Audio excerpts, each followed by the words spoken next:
Good afternoon.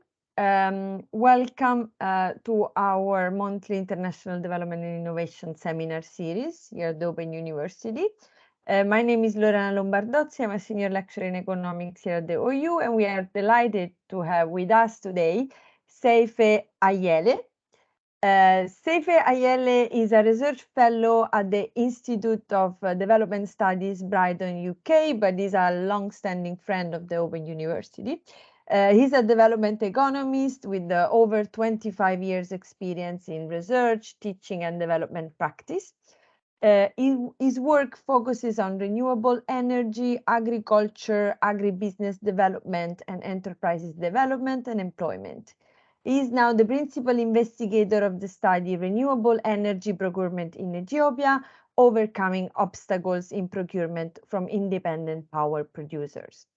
He holds a PhD from the Open University, so that is why we are very happy to have him with us today, and also because, I mean, this research is very relevant for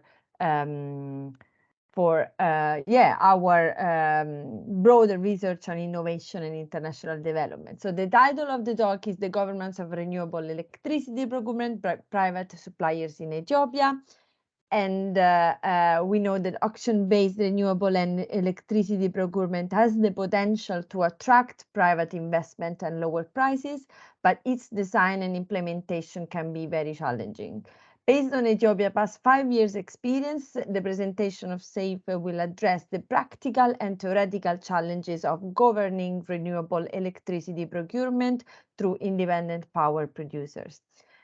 It builds on socio-technical transition studies and political economy analysis to explore factors impeding the design and implementation of IPP projects, including the shortage of foreign currency and convertibility of Ethiopian birr to repatriate profits. It also brings new perspectives in the form of incomplete contracts and holdup problems to the analysis and interpretation of the evidence. So the key challenge, he argues, lies in the long-term contract arrangements involving uncertainties over future events. He proposes a policy recommendation and theoretical solution. So we are very happy and looking forward to hear this amazing new freshly baked research. Just a couple of house rules. The video is being recorded and will be available for playback after. So people who don't want to be features can ask questions in the Q&A and ask to remain anonymous, and I will read it to Seife. You are now automatically muted, but you will have the opportunity to raise your hands if you want to ask a question later on, or also by introducing yourself through and making your video available. We have a Twitter account, so please follow us on Twitter at intdev_OU, and I know that Heidi has put the details in the chat box. So Seife will speak for about 45 minutes, and then I will open the floor for Q&A, and I will collect questions in rounds of 3-4. But without further ado, please let's welcome all together Seife, and thanks again for accepting our invitation to present at our seminar series. And I'll mute myself and I'll give you the floor. The slides are already shared, so perfect. Thank you. Thank you, Lorena, for the introduction. I'm of course pleased to speak about this topical theme of research and policy debate, not only in Ethiopia, but I guess in many parts of the developing world. And I'm also very happy to reconnect with colleagues. And I don't claim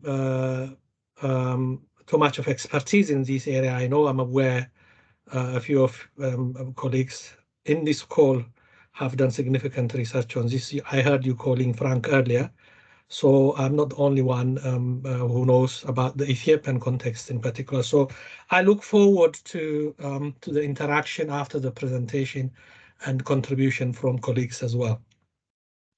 That said,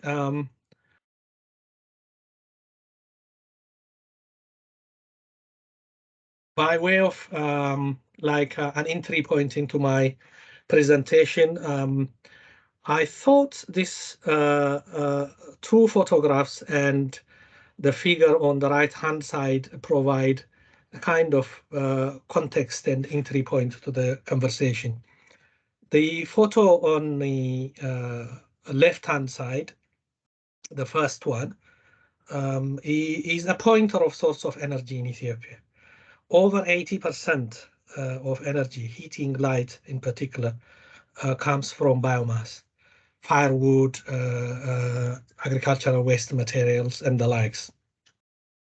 And women take a large part of the collection, and of course, collection of firewood, and of course, cooking as well, putting lots of pressure on women, particularly young women, from going to school and participating in other economic activities.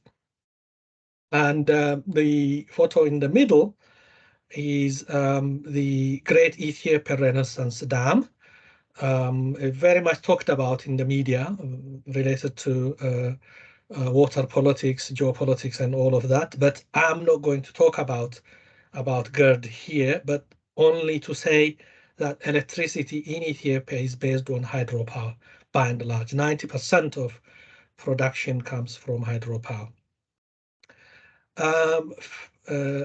Picture 3, the right-hand side, is about the national grid system, from generation, distribution, from top to bottom, generation, transmission, all the way to distribution, is a state-led, state-owned activity run by state-owned companies, very much integrated. Apart from the distribution part, the bottom part, electricity generation and transmission are conducted by Ethiopian Electric Power, just one company, integrating both major activities. Distribution is run by Ethiopian Electricity Utility. Both the biomass aspect and the hydropower aspect are vulnerable to climate change, as you know, and these have been like a concern for policymakers for a long time in Ethiopia. So this presentation is just about moving away from state-led hydropower-based electricity generation to a non-hydropower renewable energy sources such as solar, wind, and geothermal procured by the private sector. So that's the background, the context of this presentation. That said, what I will do next is quickly provide you the outline for the rest of the presentation.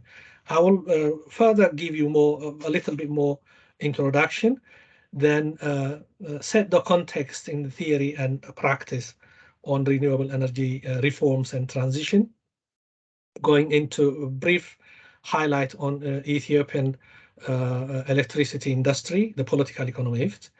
And a large part of my presentation will be on section 4 and 5, which is on the findings from our inquiry on the governance of renewable energy procurement from through the independent power producers, and the discussion in the conclusion. So by way of introduction, electricity is really a key input into the social and economic development of countries. It's a critical input. Electricity and socio-economic development are very much associated, interrelated. Education, health services, all of it are very much a contributing factor to socio-economic development. Unfortunately, nearly close to 1 billion people worldwide live without access to electricity. A large number of these people are in sub-Saharan Africa. In Ethiopia alone, over 50% of Ethiopia, 60 million or more, don't have access to electricity. Per capita income consumption is low as 100 kilowatt hour, and it is the largest or the third largest electricity deficit in sub-Saharan Africa. for over for decades, I would say. In fact, historically, Ethiopia had over 120 years of history of generating electricity, but it picked up only in the past 2 to 3 decades. But for decades, it has been undergoing reforms into the sector to increase access to the general population. In particular, in 2097, it partly or partially unbundled the vertically integrated energy sector. By that, I mean it separated generation, transmission, and distribution from regulation at that point. And from 2013 onwards, it also came up with a more profound reforms, which in this presentation I call the twin transitions, transitioning into reducing dependence on hydropower by developing its abundant renewable resources in wind, solar, and geothermal, and also reducing state monopoly by incentivizing private suppliers through auctions and negotiations, and bringing in independent power suppliers into the system. So following these reforms, the private sector entered Ethiopia. Many IPPs were attracted, along with lenders, consultants. The ecosystem has been really growing. At least 5 IPPs signed power purchase agreement with the buyer in Ethiopia, the Ethiopian Electric Power the company. A power purchase agreement, as you know, is a critical milestone in the generation of electricity through the private suppliers. It entails generating and providing electricity for 2 to 3 decades. So it's a long-term arrangement in generating and supplying electricity. 2 of those 5 projects were won by a Saudi-based company called Aqua Power, and resulted in one of the cheapest or the lowest tariff rate, only 2.53 cents tariff. It was the lowest in sub-Saharan Africa. That's a record, in fact. And but the problem was, after nearly 10 years of experimentation, all the projects, all the IPPs did not reach financial close. By that I mean they did not become kind of a bankable projects, and they were only going on under very much a reduced rate by own resources like equity finance. So volume procurement dropped by more than 70% from the plan of 1,390 megawatts to only 400 megawatt.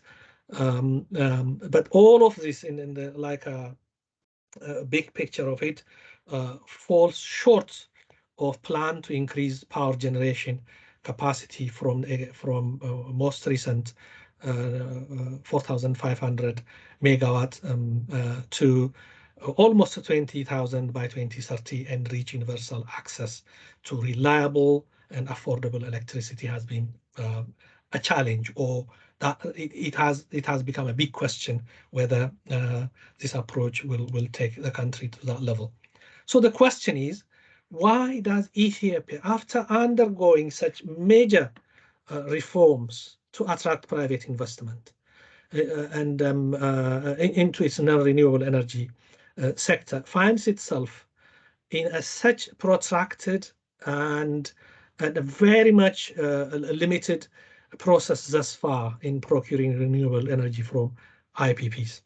So this presentation is a political economy analysis of these twin transitions in Ethiopia, based on the 5 case studies I just mentioned, and it is aimed at understanding the root causes of the problems, so that some mitigating solutions in practice, also in theory, can be found.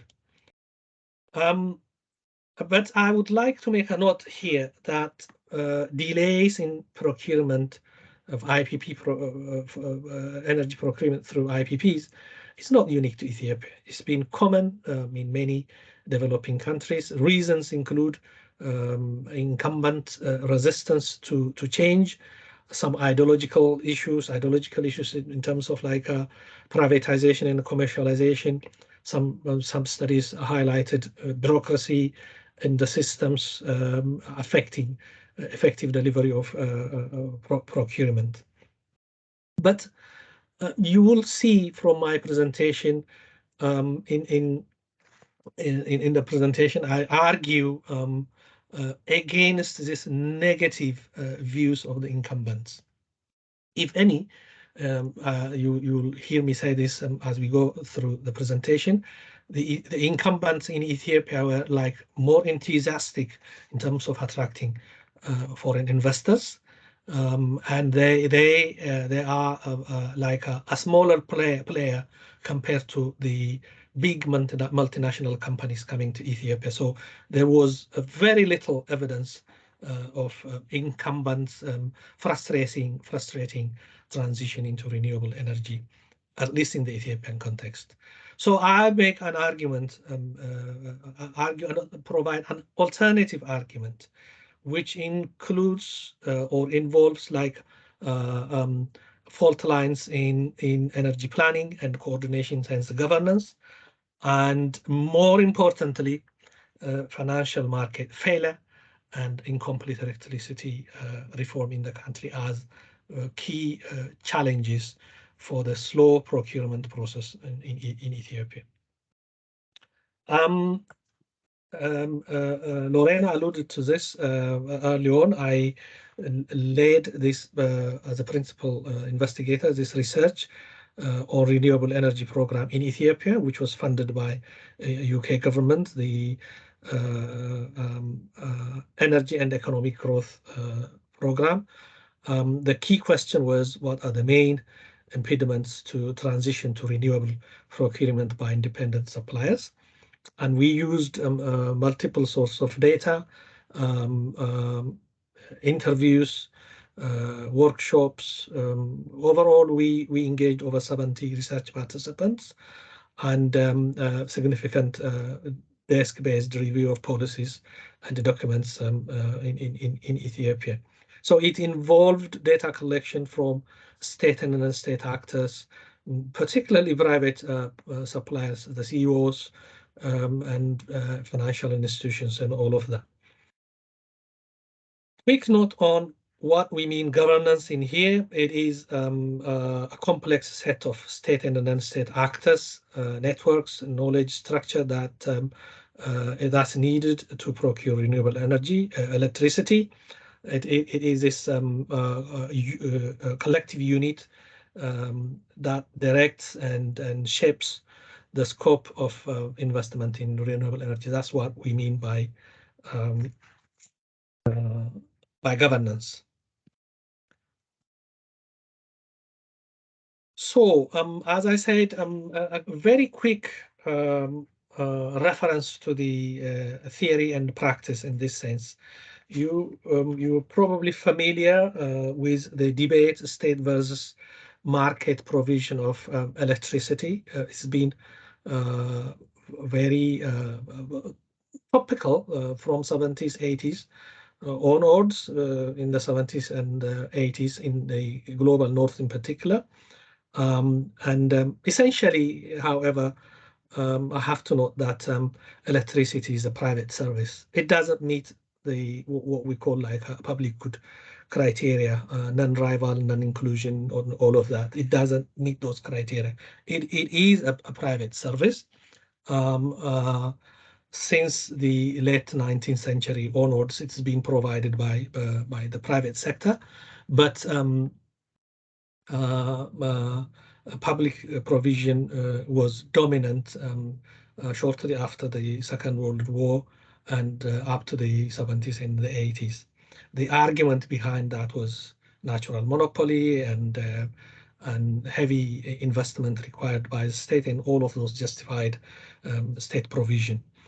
And segments of the electricity industry were vertically integrated and state-owned enterprises, where like the way of providing the service to users, households, and the industry. But the 70s and 80s put forward a different agenda of privatization and commercialization, and it was like a case put forward by neoliberal reformists to avoid subsidies or to overcome insufficient state-owned enterprises. So subsequent reforms, including in the United Kingdom and North America, led to privatization and substantial reform of the industry structure. These reforms were also carried over into the global South, but because of risk-averse and profit-driven nature of the private investment throughout the global South, it didn't go smoothly or uniformly, and neither privatization nor structure of the industry was complete. So what has become known as a hybrid model started to emerge, accommodating both state and private provision. In some places, unbundling the structure, breaking down into different segments, have become kind of a norm. And other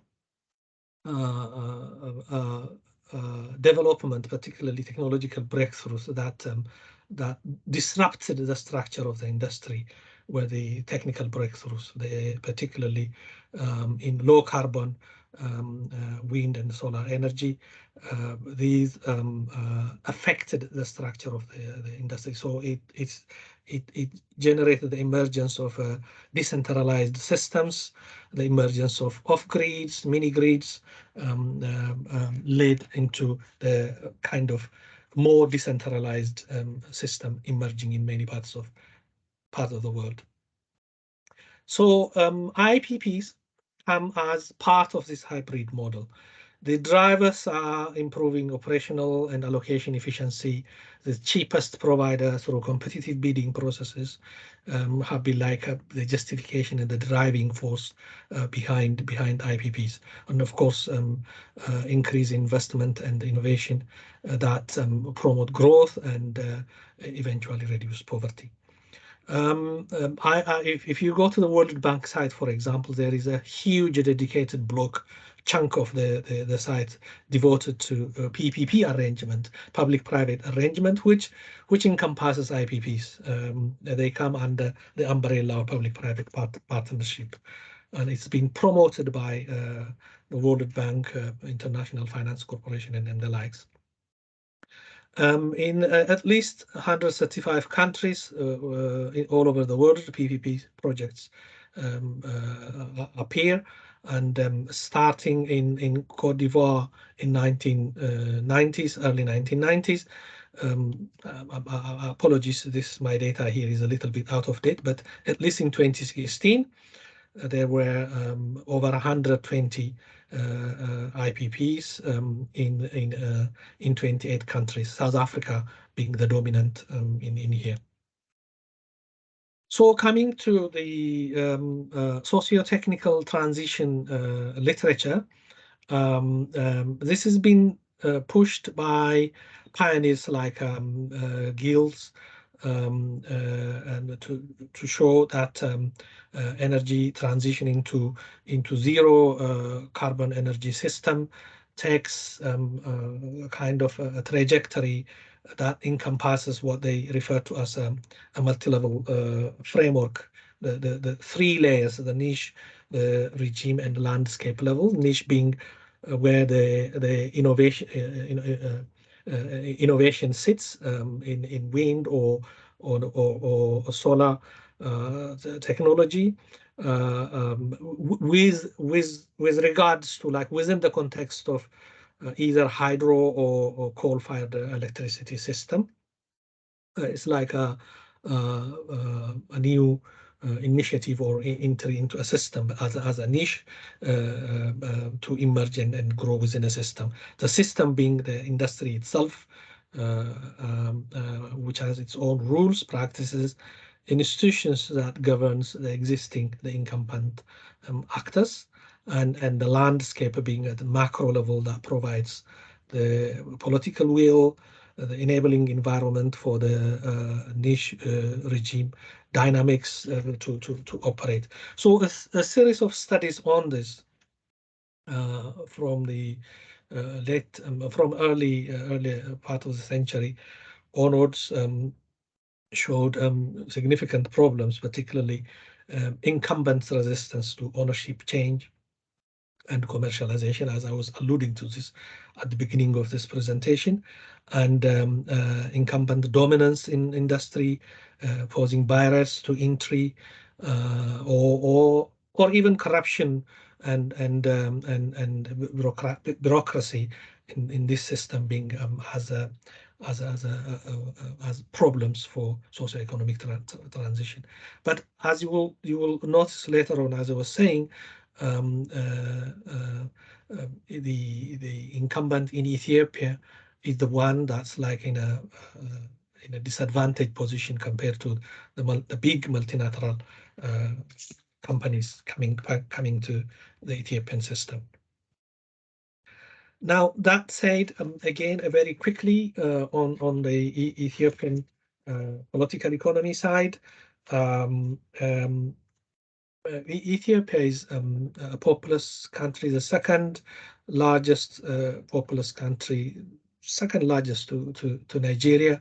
It has got 100 million people, and in the past, I would say 15 years or so, it has been growing fast, and it was the growth, often in double digits, was driven by public investment mainly in infrastructure, including electricity.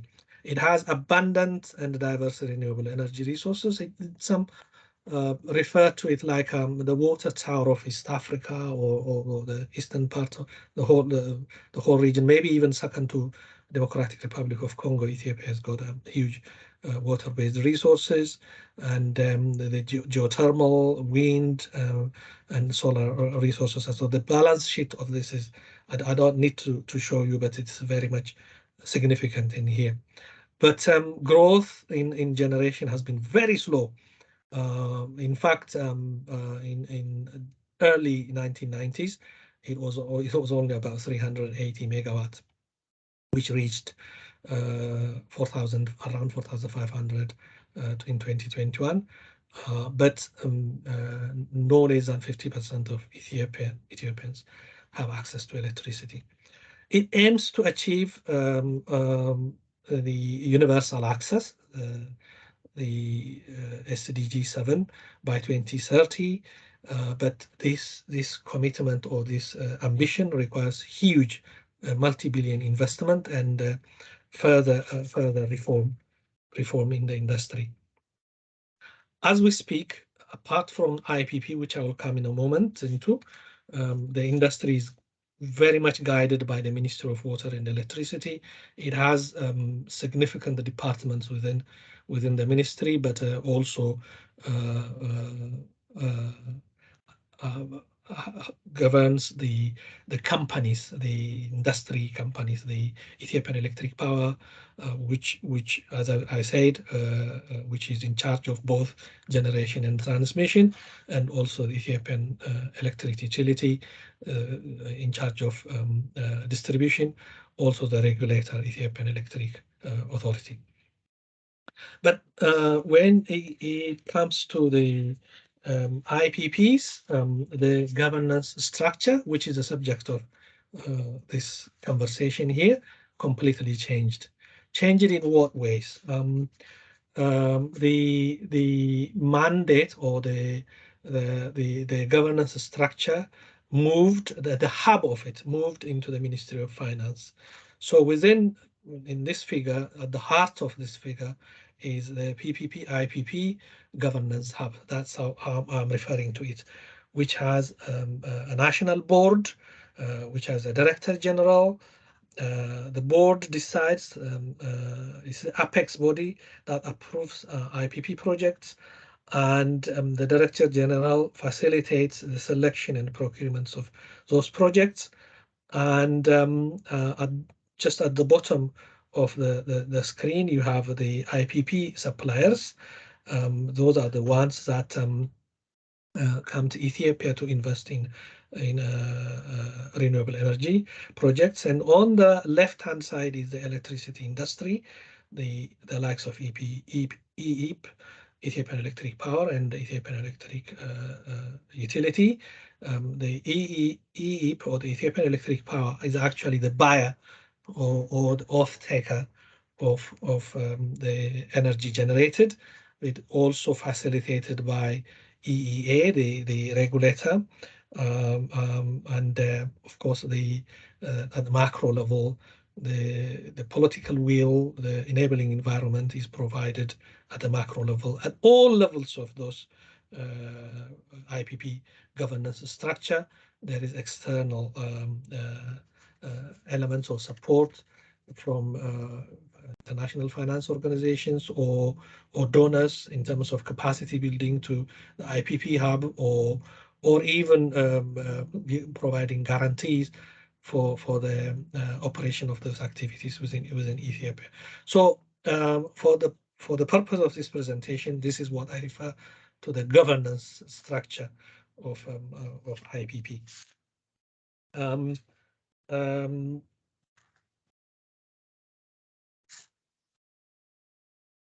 So I now go into the findings of the study.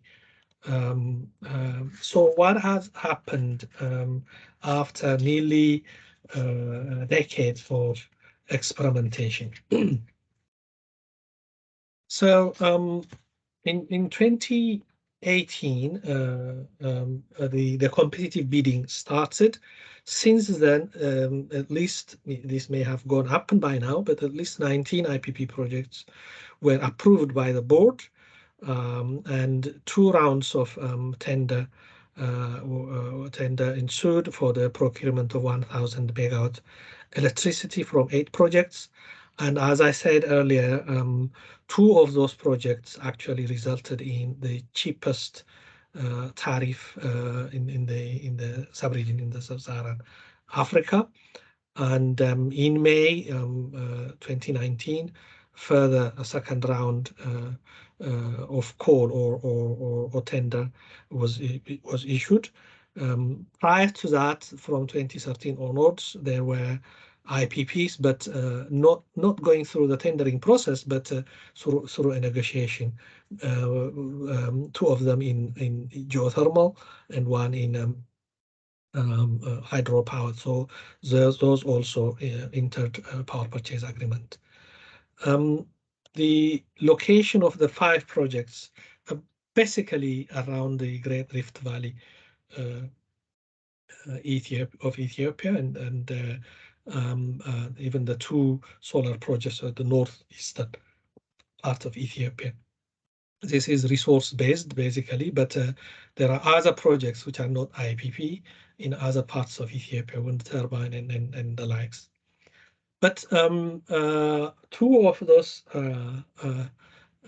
projects that yields in the lowest tariff rate actually are now terminated. I will come to that story in a moment.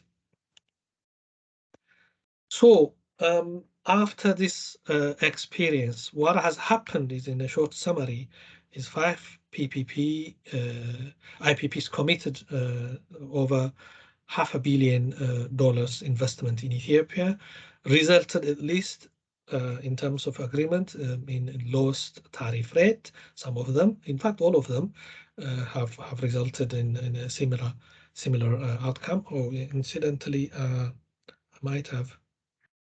I haven't. Yeah, I passed this slide. Apologies. It shows like the companies and the size of the investment, and the tariff rates, the duration of tenure, and all of that. So overall, the summaries in here, the negotiation resulted in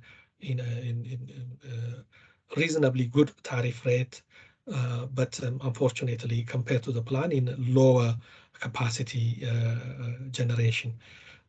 So I'll go back to where I was. So over $500 million investment, low tariff rate, but the plan to procure 1,390 megawatt fell to only 400 megawatt.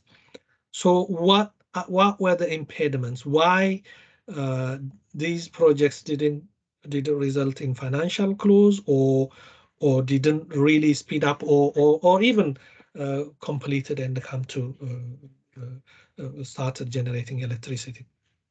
We found quite a range of reasons, and some of these, I will take a little bit of time to explain this. Some of these are captured in this next two slides. One is to do with ambitious number and size of IPP projects. And I and my colleague who worked on this project found that ambitious target setting is actually inherent in the Ethiopian system. Even in its its 2 5-year growth and transformation plan, they indicated given very high targets, but only 50 to 60% of those major targets were implemented. And the authorities seem to be content with that kind of target setting, and they were happy to achieve 50%, good enough, so long as it results in at least half of the plan. At the project level, however, this was problematic because it wasn't backed up by investment capital or social institutional capital to go with it. So the larger the size of the project, it's become more risky to invest in it. Almost all Ethiopian projects are by sub-Saharan Africa standard, by neighboring countries in Kenya and all of that. They are really large in size, so they were not really appealing to private sector investors. It comes with huge risk behind it. The other problem was like tenders were published in quick successions without demonstrating success in the first round of tendering. It went into the second round tendering in a quick space of time. So there was an effort to do too much, but achieving too little. Second problem was the organizational tension within the governance structure. The dedicated electricity company IP and the Ministry of Finance in particular were really colluding. I mean,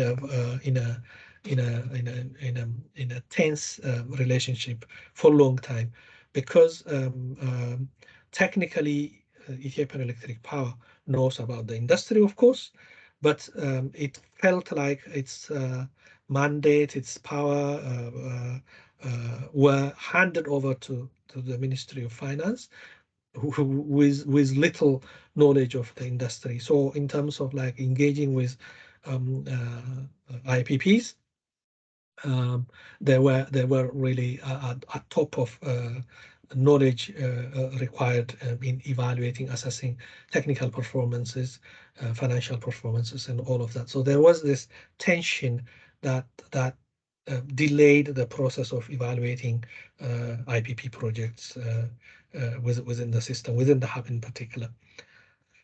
The third is related to weak and fragmented IPP governance. So the project developers, theoretically, they're supposed to enter the country via the IPP hub, but they were starting from different angles, from Ministry of Water and Electricity, or even at times from from regional governments, because multiple agencies have mandate and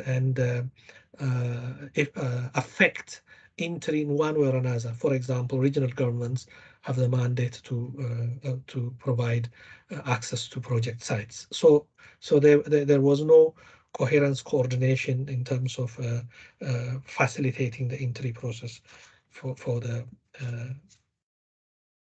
new entrants. The other problem was inadequate institutional and human capacity. Apologies, just before I go there, on the governance side, on the fragmentation part, this was in many ways problematic because some of the industry players felt that it was bureaucratic in some sense. Officials were skeptical of private suppliers, particularly foreign suppliers. There are lots of issues raised in there, but my continuous engagement with the bureaucracy in Ethiopia and my close knowledge of the country as well, there is a misunderstanding in that. And in my view, the Ethiopian bureaucracy is I don't know if it is 100% like a typical Weberian bureaucracy, but there are qualities embedded in it. It's hierarchical, very much division based, but to a degree meritocracy based, and well organized in many ways. However, there was delays in decision making, but principally because of lack of experience in making or providing evidence to decision makers, because they kind of lack the experience of evaluating and judging the evidence that engaged with foreign companies. So they didn't want multinational companies to take advantage of their weak environment, if you like, institutional and human capacity situation. So they were taking time because to make sure that everything was following a due process. That was by and large the issue, but the negative tone of this bureaucraticness, in my view, was a mislabeling of the situation.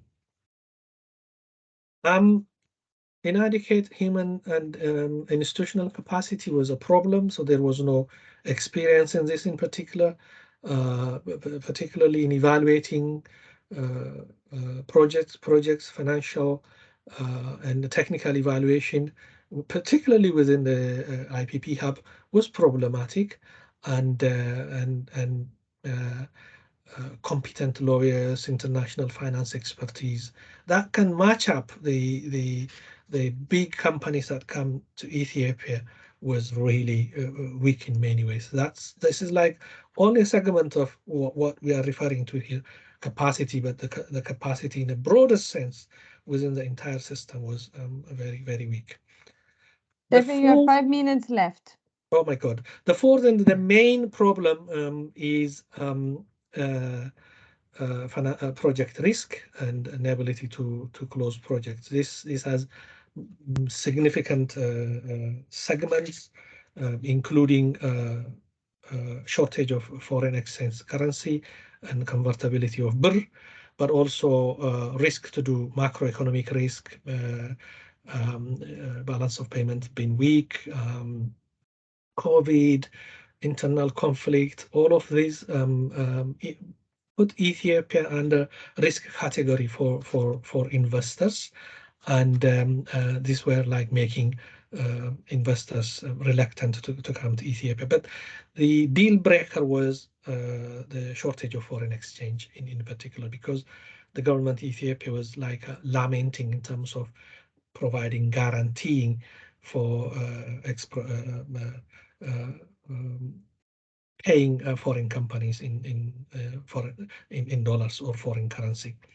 The weak and nascent domestic industry is the other problem. Maybe through conversation, I will come to explain what that means. So by way of recommendation, we came up very clean recommendations, like how to set, well, the need to set realistic targets, or mitigating interagency rift by looking into competencies of the components of the governance to take responsibilities based on their specific competent role that they can or input they bring to the governance.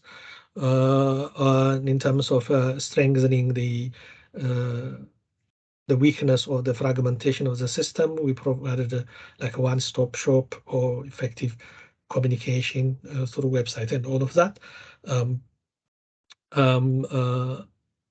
In terms of addressing auctions, systematically upgrade the human capacity, mitigating the investors' risk in particular, like creating timeline for profit repatriation and all of that. In fact, some of this, particularly the last one, have been taken up in a sense, and the Ministry of Finance has now declared that it's happy to pay IPP investors in dollars as on demand.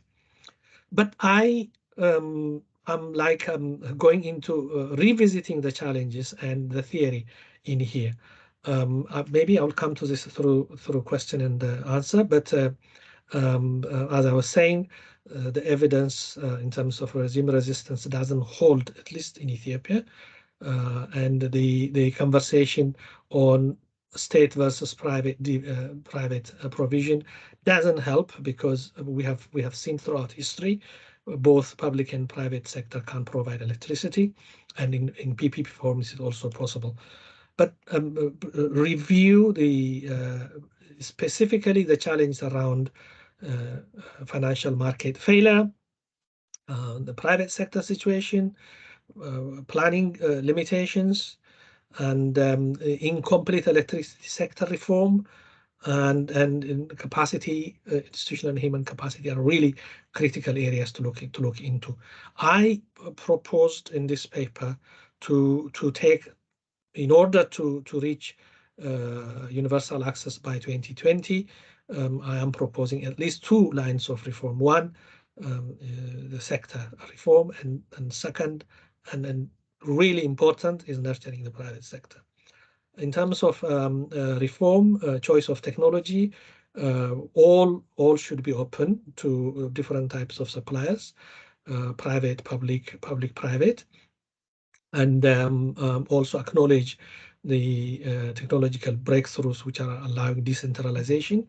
So the government should really expand the suppliers pool to public, private, domestic, foreign PPPs, and grid, off-grid, mini-grid, and the likes. And then unbundling the sector first.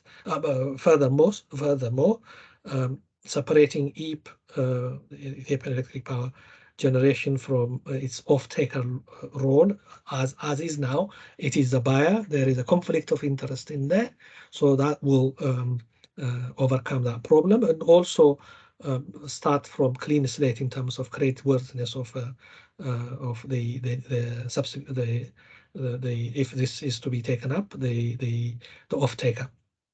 Also separate EEP's power generation and transmission, because as is now, because there is like a relationship related investment in transmission, is like in a hold-up situation, because there is a big talk around privatization within the industry, so that hasn't materialized. But the sooner the industry is restructured, the better for expanding investment. Reforming the governance is also another area to look into.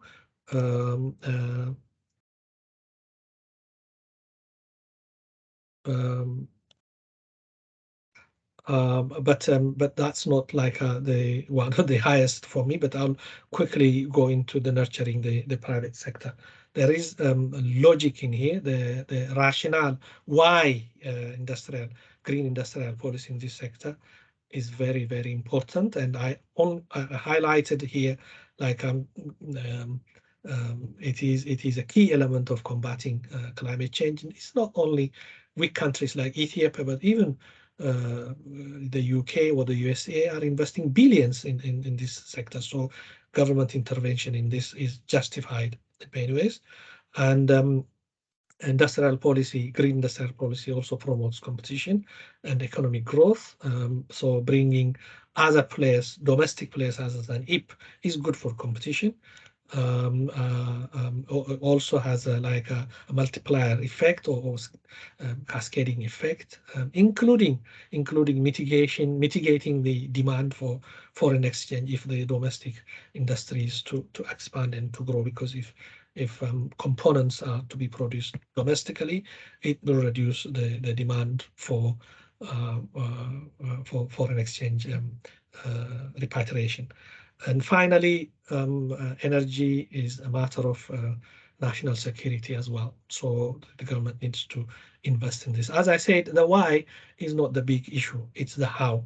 So government needs to look into how it promotes the domestic industry through subsidies or range of tariff related issues, or encouraging joint venture, and importantly, developing the education system in technology, or even the financial system to allow to get enough investment to expand in this area.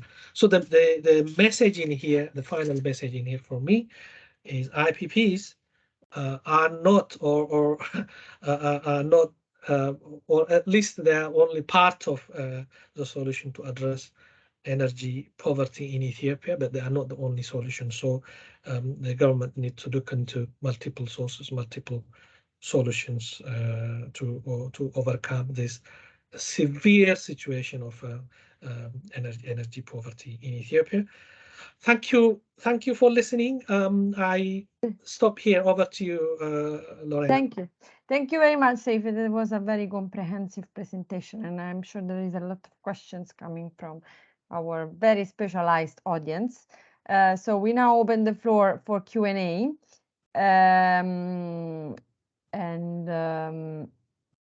Please, people raise their hands or type the questions in the chat box. We'll give a couple of, so James has written a question in the chat box. So, hi, I'm just Sharok, a DPP PhD student in my first year. A really fascinating talk, Seife. Wondering, was the tension between Ethiopian Electric Power and the Ministry of Finance not effectively in combat opposition to IPPs? Say it again, please. Say it again. So was the tension between Ethiopian Electric Power and the Ministry of Finance not effectively in combat opposition to IPPs? If it's and maybe James wants to clarify, or and then no, Theo, that's it's clear. Yeah, it's clear, yeah. And Theo has a question. Theo, please. Hi, Theo. Hi, Seife. Great to see you. Can you hear me? Yes, who is that? It's Theo. Theo Papa. Oh, Theo. Oh, Theo. Wonderful. Yes, Theo. How are you? I'm fine. Thanks. There you are. Thanks so much for the presentation. I really found it fascinating to know what's happening in terms of energy in Ethiopia. I mean, I had one question, which is around procurement, because procurement is one way to incentivize innovation and technological breakthrough. Yeah. But you do that by setting specific targets and objectives within that procurement process, what you expect from the suppliers. So I was wondering whether you could say a little bit more about that, the role of procurement in those technological breakthroughs that you said that IPPs need to develop further. And one other question, since you have concluded that the sector of energy should be broadened, right, to include different sources of energy, public and private, I was wondering whether you had any views around the coordination of all these different suppliers, in terms of standards, in terms of reliability, in terms of who, is the state capable of coordinating all this, Thanks. Yeah. Thank you. Good Thank question. you, Do Theo. you want to answer these two, and then we'll proceed with another Oh, round? yes, of course, Yeah. very happily. First, going to James's question, the tension between EEP and Ministry of Finance, whether this can be looked at in terms of incumbent resistance to IPPs.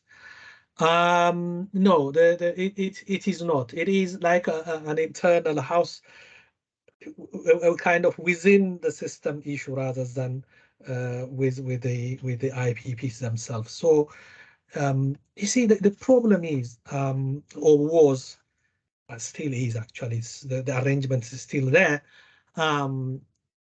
Ministry of Finance have the positional power, let me put it that way. They decide on, at the time at least, on budget that goes to EEP and other ministries. So they can influence what to do by whom and when and all of that. So when they took the role of coordination within the ministry, they have that superiority in terms of we are the boss. We determine on what goes on in here. EEP didn't like that. EEP has the technical ability to evaluate projects, to undergo not only the financial assessment, which the ministry is fine with that, but also the technical part of it. The power purchase agreement at the end of the day boils down to the price, like who offers the cheapest rate for procuring energy. But behind it, there are serious technical reviews, which EEP people feel more strongly that they are the ones to do that. So the tension was like earlier when engagement with private suppliers started in 2013, it was on a negotiation process or through negotiations. So there was no this independent, transparent way of managing the challenge. So they kind of handed over that role to the ministry. So they weren't really happy about that. For the fact that the ministry didn't have that competency in the technical aspect of review, they had to go back to them, consult them, of course, negotiate with them. So the tension is like, why in the first place our role is taken over by the Ministry of Finance? So it's like that kind of within system tension rather than refusing the incumbent. So James, coming back to your question, the incumbent, the industry people, the energy industry people, particularly the generator and the transmitter, EEP, has no issues with IPPs in broader sense. They in fact welcomed different suppliers from 2013 onwards. It's only when their sphere of influence is taken up by Ministry of Finance that they started fighting over who does what kind of issues. So see it in that way. So I wouldn't put it an incumbent resistance to either privatization or resistance to IPPs. I hope that's clear. Theo, to your question in terms of target setting, overall, initially, I think as part of what is now ongoing, a 10-year perspective plan, up to 25% of generation capacity is expected to come from non-hydro electricity energy sources, and this would be procured by IPPs. This is like the target. That target can be broken down into pieces. Now, Ethiopia is under 4,000, around 4,500 megawatt at the moment. So by 2030, that aim is to get to almost 20,000. So you can work out the target there. There is a target. There is a target by, not specifically by, this should come from geothermal or wind, but broadly there is a target for non-hydro sources. And in terms of target setting, the problem we realized was the ambitious target allocated to projects.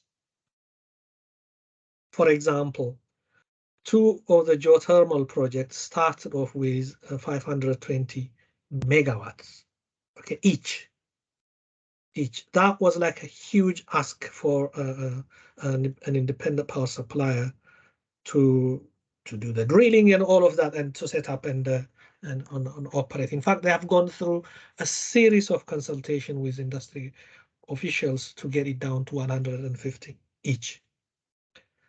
Why? Because it bears significant risk in multiple ways, which I was alluding to. So in terms of like a national target setting, there is a setting, although it's been ambitious, as I was saying. In fact, I've been conversing with ministry officials. They genuinely believe that they are not setting ambitious targets, because compared to the demand, they do need to do something to get to 20,000, at least to 20,000, and meet the universal access aim. But this is a big part. But whether that target is achievable is the question. Okay, whether there are financial, institutional, technical, human capabilities are in place to achieve those targets, and particularly when it comes to independent power suppliers, whether the risk element to get lenders into Ethiopian market is manageable is the issue. So that's where the issue of project level targeting becomes an issue. So in terms of my recommendation in terms of coordination, I think I didn't say much about this in the presentation, but my view is instead of placing the independent coordinator with a kind of a less competent, at least in technical terms, less competent institution, it may be better to take it to like a more neutral agency to facilitate this, or agency with more competency, like Ministry of Planning and Economic Development. They have both the technical competency, the financial competency to review projects, and they may be best placed to handle the problem. So the issue of coordination is important, but the kind of smart way of coordinating this is more important. It is really important, even in terms of like who comes to the board. Are there really relevant people coming to the apex body that decides is very important.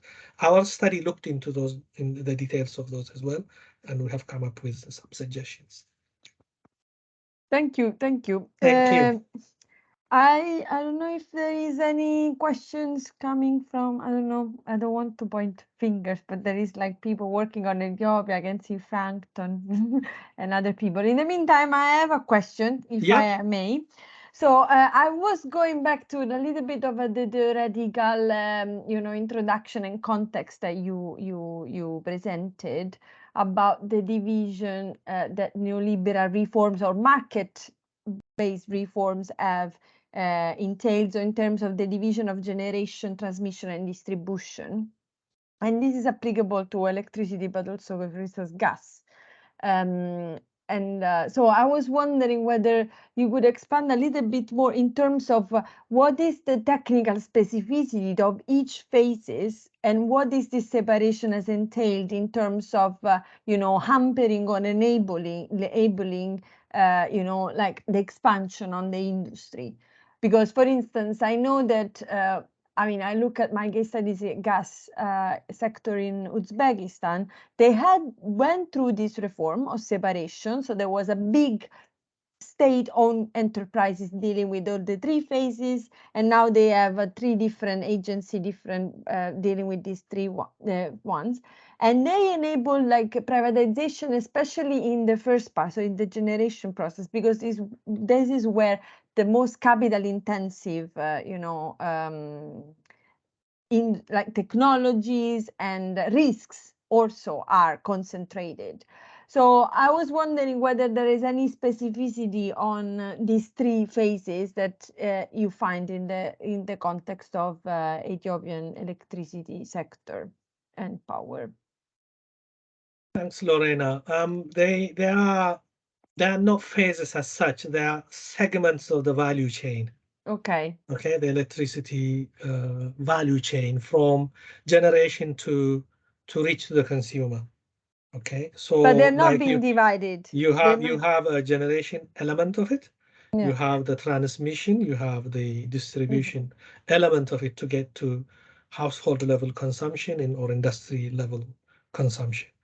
So in the places, in some places, this unbundling of this vertically integrated system took some stages, some separated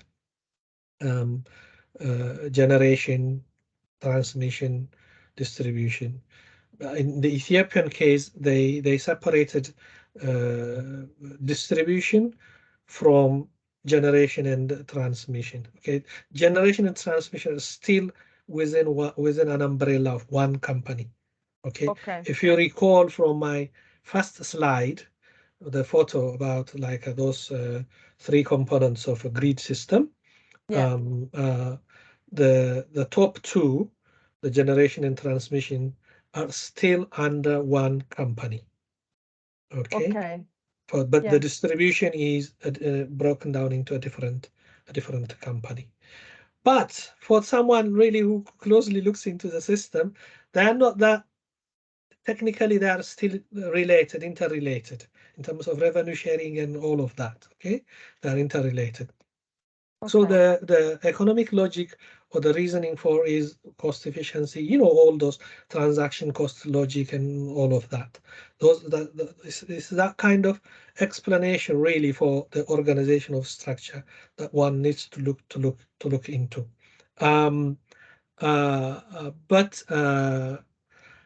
for the purpose of promoting IPPs or different way of providing electricity into the system, that if you create an atmosphere like a hold-up position, that's kind of problematic. So what has been going on in Ethiopia is a talk about privatization of, say, the transmission segment of the industry,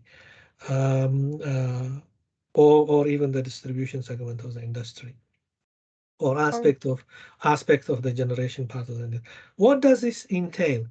So for newcomers, for new entrants, they just prefer to wait and see what happens rather than enter into the market and sell only to a monopoly buyer. Is it monopsony? We say it in monopsony, yeah. Yes, monopsony buyer, the off-taker. So those kind of issues are involved in here. If I have explained it enough to you. So those are the issues that really need to be worked on, and the sooner the clarity is established in terms of reorganizing the industry, or if it is going into a privatization segment. The decision, Ethiopia has been skeptical about this for a long time. I think for good reasons as well. From what I have been showing in here, the there is a significant market failure, financial market failure in this area. So the option was like for state to provide the service by and large, rather than wait for the private sector to come to the Ethiopian scene. Yeah, no, that sounds, logical. As in many other contexts, to have a state that eventually bailing out like the lack of inefficiencies, and especially for the huge high-risk capital-intensive sectors like Yes. energy. Thank you. I don't know if there is any more questions. We have some time. Is Frankton here joined? Yes. Hi, Frankton. Hello. Hi, Lorena. Hi, Hello. Seife. Hi, how are you? Yeah, nice to see you again. Same here. Yeah. I mean, me and Seife, we've worked together for some time in this area, and I think it would be very unfair of me to ask because some of the things we've been collaborating on. But first, maybe I just want to ask Comment then. Yeah, probably maybe one or two comments really. So one, I think it does build up on the point you raised earlier on building the local capacity, the local industrial capacity in the renewable energy sector. And what we have seen for some countries that have also introduced the independent power producers program, for example, South Africa, what they have done to build the local capacity is to create a local content kind of law where an investor is expected to probably maybe say 30 or 40% of the inputs should be coming from local or domestic sector. It could be in the solar panels or solar PVCs, or it could be the wind turbine. So is Ethiopia also considering kind of creating a local content law? Because I believe if we have a local content law, then it can aid development of the domestic renewable energy sector. So that's the first thing really that probably you can say something on. And the second thing really, it kind of try to understand whether the origins of the investor in these IPPs determines which projects see it through to completion, right? So for example, do we know which projects are already kind of in commissioning stage and who these investors are? I mean, the reason I'm saying this, we have all seen that sometimes some people said, okay, the Chinese, for example, have been struggling, particularly in participating in these auction-based projects, where someone would say, okay, Western companies, they've been really good in doing this kind of auction-based research. So I just wanted to check from you whether the origin of the investor determines which project sees through to completion. Thank you, Frank. Very good questions, to be honest. In fact, the first part is very much something that I would like to take this further and for policymakers to consider very seriously, particularly from the story I have been telling, that IPPs haven't been really responding in a significant way in developing the energy sector in Ethiopia, and I could say in many parts of Africa as well. The risk aversion element is very strong in there. So I think developing the local, i.e. the domestic industry, is very important. And there are different ways of developing that. Local content is one, as you said. Unfortunately, in the Ethiopian case, it plays only a small part in the assessment criteria. Maybe 5%, no more than that, from what I recall from reading the documents. You know what? From the start, it looks like domestic industry is like out of the picture because it doesn't really meet the criteria. Size, technical capabilities, all of that completely passes them. they get come out of the picture because they don't qualify to participate in that. However, in one of the companies in Matahara. Maybe you know that one because I know you've worked at Adama 1 and 2, not far from those sites. There is one junior partner in the Matahara solar project, a junior partner in there. Clearly, that local content rule need to be revised and looked into from what it is now insignificant in many ways.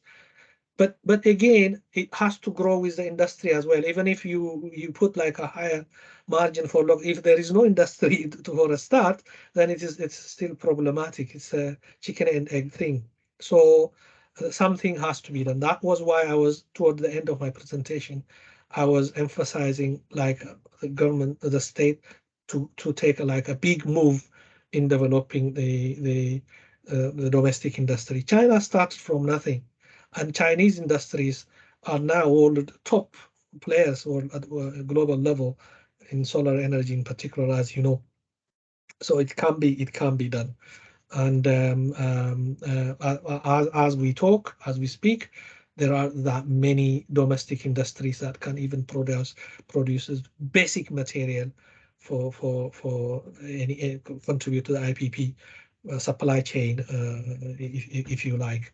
Only maybe human capital level. There may be people who can contribute on site and learn, of course, learning the know-how and technologies in itself something, but it's very much limited. So more effort needs to be done in terms of developing, nurturing the domestic industry to be able to go into.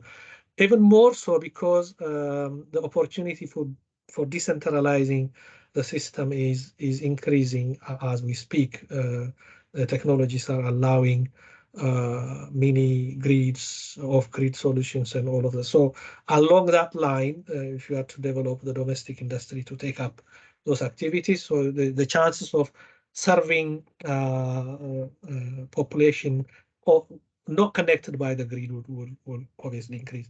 On the origin of IPPs, Aqua Power is a Saudi-based company. It's a global company. It won two of the first competitive bid auction process, but it was also the only company that agreed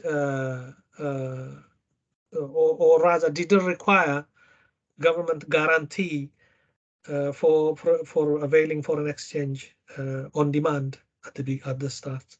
When the other companies withdrew, it stayed on and ultimately offered the cheapest rate, but also didn't require for guaranteeing forex to get into the Ethiopian market. So in terms of the other companies, northern-based companies. The one in Matahara is led by Italy-based Enel company, and the others, Reykjavik and all of that. Like their multinationals, ownership is dispersed from here and there, but or by and large from the global north. So in terms of attracting lenders, backing up and all of that, you're absolutely right. There may be some influencing factors, even in terms of the technology to take to Ethiopia, the content and the specification of the technology to take to Ethiopia matters. But as policymakers, of course, they need to look into diverse opportunities, diverse resources to make decisions. But you are absolutely right. I didn't come across Chinese bidders in the process. The Chinese companies tend to come into like a state-sponsored or like EPC projects rather than through IPP projects. Thank you both, and I think we are about to wrap up. Seife, thank you again for joining us, and we hope we'll see you again soon with the new findings and similar projects in a similar event. So you're always welcome. So we will, in terms of the next seminar series seminar, we will update our website for news. And thank you, Frankton, thank you, the audience, for coming. And I will see you for next year. And enjoy your winter break, Seife. And thank you very much. Thank you for having me. Yeah, thank you. All Bye-bye. right. Bye-bye. Bye-bye. Thanks. Bye. Bye. Thanks, Heidi.